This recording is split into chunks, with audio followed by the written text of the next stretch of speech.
WhatsApp guys, I hope you all are doing well. मैं काजल शर्मा, स्वागत है आपका क्लासेस कैंपस पर, जहां मैं लेकर आती हूं आपके लिए डेली करंट अफेयर्स का पोस्टमार्टम। तो गाइज, आज डेट हो चुकी है 30 जुलाई 2020।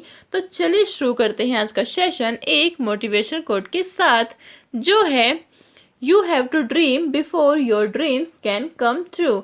जी हाँ guys, doctor APJ Abdul Kalam ji का यह वाक्य, यह है उनकी कोट, बहुत ही हमें हमें सपने देखने के लिए बहुत ही प्रेरित करती है यह कोट। और इसी कोट की उनकी इसी कोट की वजह से हमारे जो DRDO ऑर्गेनाइजेशन है, उसने क्या किया है कि उसने एक कैंपेन चलाया हुआ है 2019 से।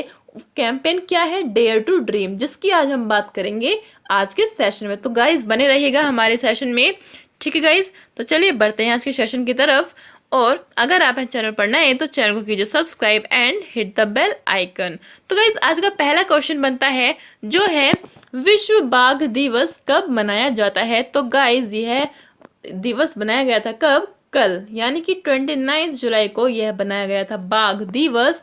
और कब से बनाया जा रहा है? 2010 से यह बनाया जा रहा है। तो गाइज अगर आपको यह याद रखने में दिक्कत होती है डेट्स, तो गाइज आपको याद रखना है कि बाघ को देखकर कोई भी जो व्यक्ति है वो क्या हो जाता है? 9-2-11 हो जाता है। 9-2-11 हो जाता है कोई भी व्यक्ति बाघ को देखकर। तो आपको ऐसे याद रखनी है 9-2-11, यानी कि 92 तो कोई डेट नहीं होगी, बट 29 कोई डेट होगी। तो 29 जुलाई को यह क्या हो गया? हमारा जो बाघ दिवस है उसको सेलिब्रेट किया जाता है। तो 29 जुलाई, बाघ को देखकर 9-2-11 हो जाना, यानी कि जुलाई में क्या हो गया? यह बाघ दिवस सेलिब्रेट किया जाता है 29 जुलाई को, ठीक है गाइस। तो आपको याद रखना है छोटी छोटी सी ट्रिक्स के जरिए, ठीक है गाइस। और कब 2010 से यह शुरू किया बनाया जाना, और आपको इसके साथ ही और कुछ फैक्चुअल इन्फॉर्मेशन है वो याद रखनी है, जो है कि विश्व में 70%, विश्व के जो 70% जो टाइगर्स हैं वो कहाँ पाए जाते हैं? इंडिया में पाए जाते हैं। कितने टाइगर्स हैं इंडिया में? 2967, 2967।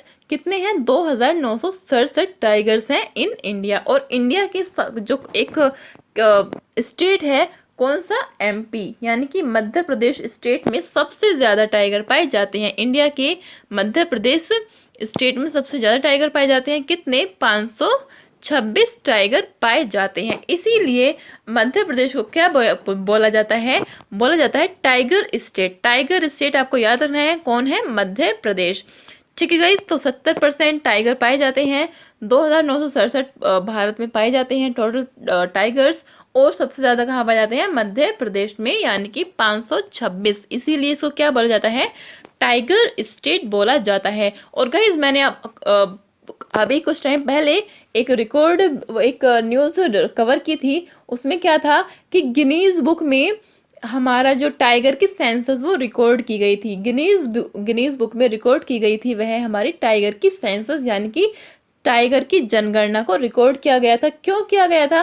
क्योंकि जो हमने टाइगर्स की जनगणना की थी, जो हमने टाइगर की सेंसस की थी, उसमें क्या था कि हमने टाइगर्स की गणना कैसे की थी?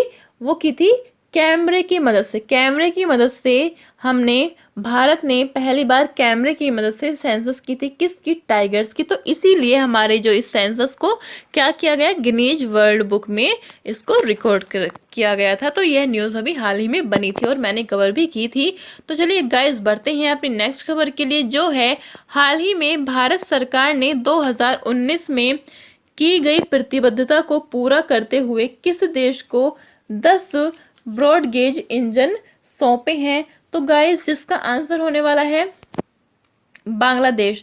बांग्लादेश को भारत ने 2019 का एग्रीमेंट था, जिसको पूरा करने के लिए भारत ने बांग्लादेश को कितने? 10 इंजन सौंपे हैं। 10 ब्रॉडगेज इंजन उसको बांग्लादेश को दिए हैं। तो गाइज ये फैक्चुअल इन्फॉर्मेशन है जो आपको रखनी है याद, ठीक है। तो चलिए बढ़ते हैं अपनी नेक्स्ट खबर के लिए, जो है हाल ही में संयुक्त राष्ट्र के महासचिव एंटोनियो गुटेरस ने किस भारतीय को जलवायु परिवर्तन पर नए सलाहकार समूह में नामित किया है? तो गाइस जिसका आंसर होने वाला है अर्चना सोरेंग जी को। अर्चना सोरेंग जी को क्या किया गया है? यो संयुक्त राष्ट्र यानी कि यूनाइटेड नेशन यानी कि यूएन के महासचिव, महासचिव कौन है? एंटोनियो गुटेरस है महासचिव।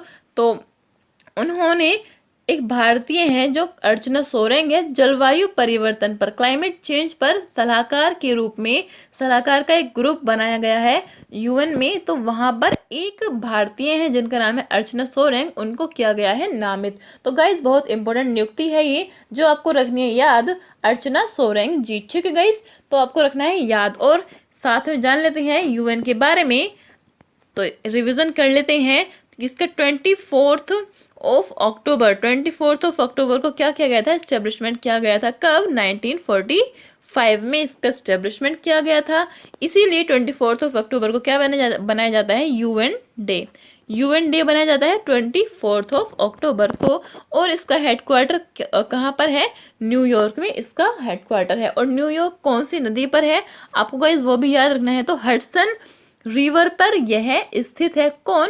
न्यूयॉर्क शहर। ठीक है गाइस, तो आपको रखना है याद। 5 जो ये सलाहकार जो समूह है, इसमें 5 लोग हैं टोटल, और उनमें से एक है हमारी अर्चना सोरेन जी, जिसको आपको रखना है बहुत ही याद। ठीक है, बहुत ही अच्छे से याद रखना है। तो गाइस देख लीजिए, ये है हमारी अर्चना सोरेन जी जिनको नियुक्त किया गया है। ठीक है,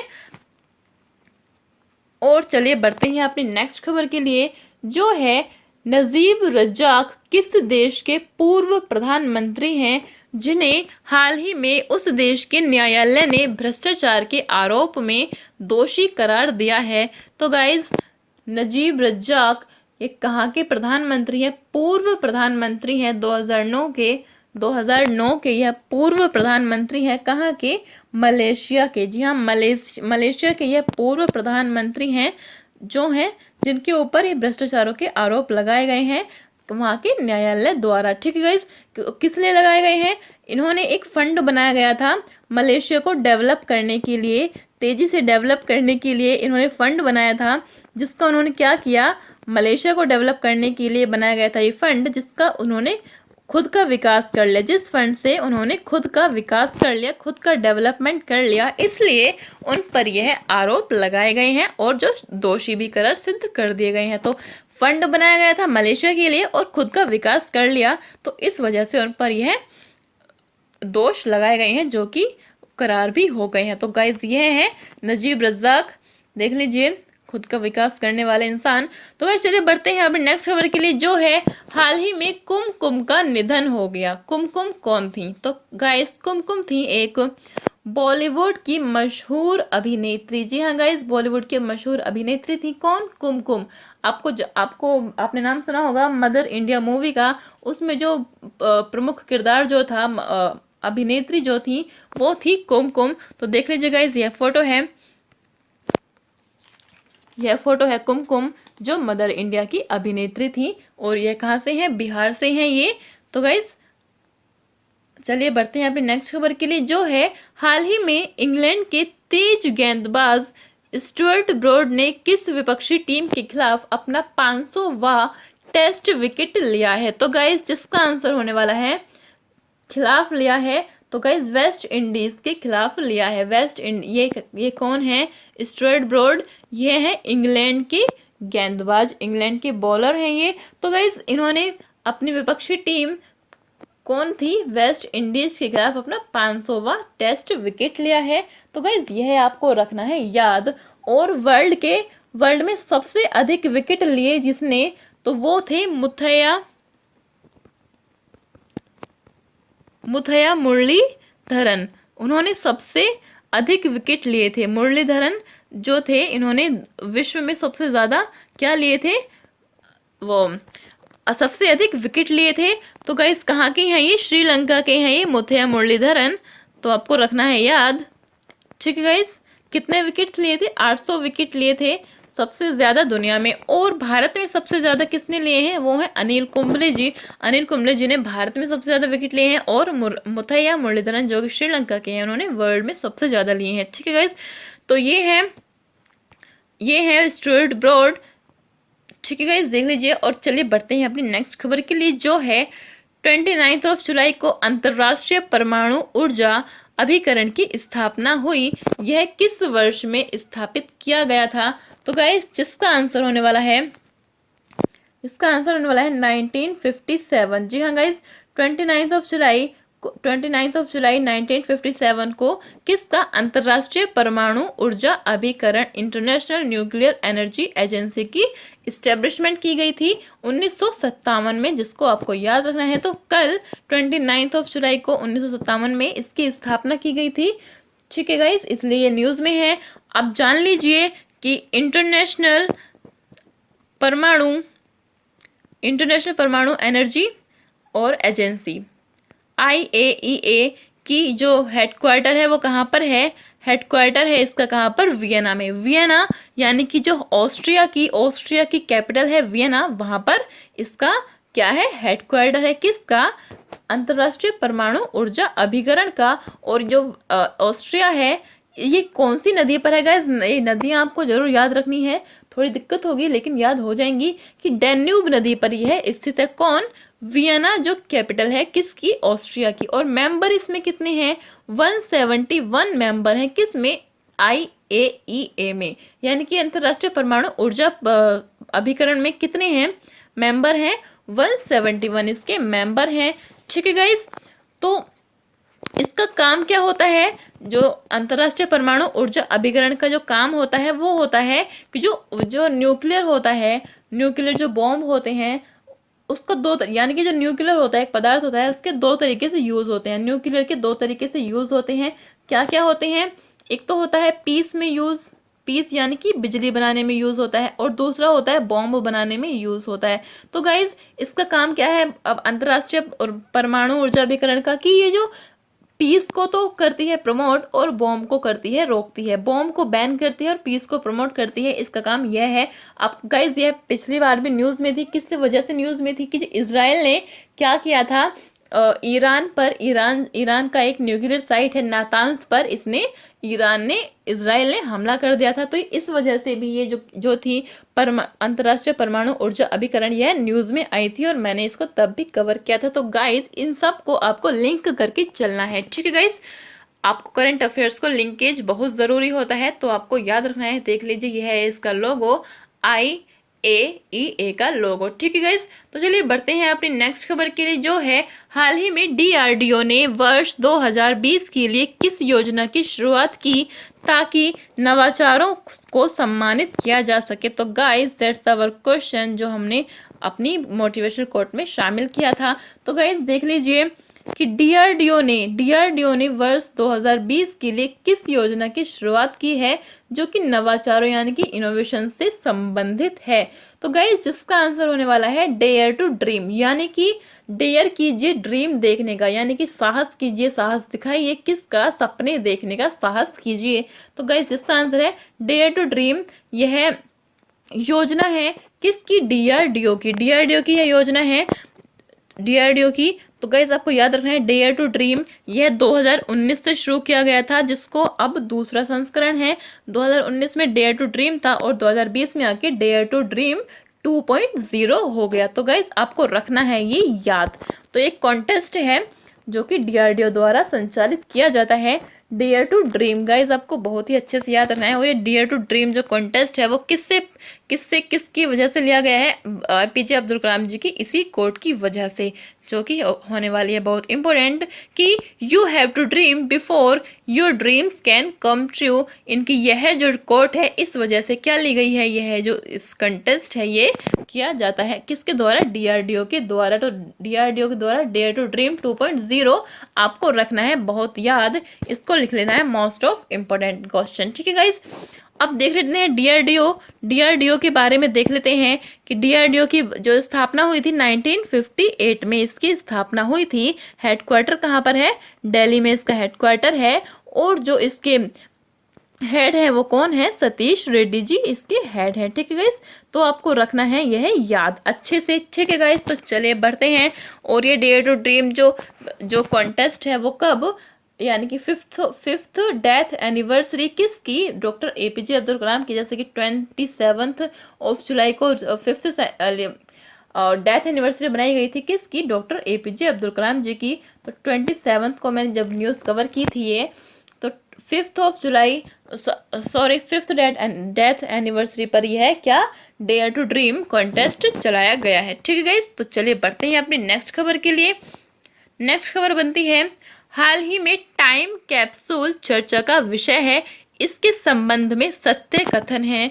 तो गाइस, टाइम कैप्सूल चर्चा में है, किस वजह से चर्चा में है, जो हमारा अयोध्या का मंदिर है वो बनने जा रहा है, उसकी नींव रखी जानी है कब, 5 अगस्त को उसकी नींव रखी जानी है अयोध्या मंदिर की। तो उसमें टाइम कैप्सूल को डालने की बात की जा रही है। टाइम कैप्सूल, तो इसके बारे में क्या कथन सत्य हैं, तो आइए देख लेते हैं।